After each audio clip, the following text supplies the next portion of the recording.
अवैध वाळू वाहतूक करणाऱ्या ट्रॅक्टरने दुचाकीस जोरदार धडक दिल्याने या अपघातात एका 30 वर्षीय युवकाचा मृत्यू तर मयताचा भाचा जखमी झाल्याची घटना काल मंगळवारी रात्री शहागड पैठण रोडवर साष्ट पिंपळगाव जवळ घडली.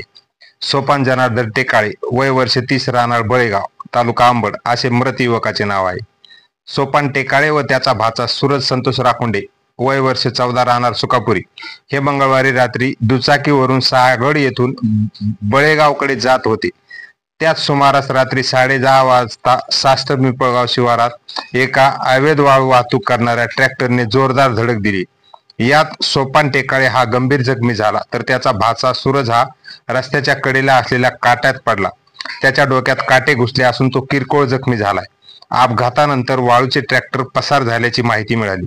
घटनेची माहिती मिळताच बलेगाव व साष्ट पिंपळगाव येथील नागरिकांनी घटनास्थळी येऊन टेकाळे याला छत्रपती संभाजीनगर येथील खाजगी रुग्णालयात नेले, परंतु डॉक्टरांनी तपासाअंती त्यास मृत घोषित केले.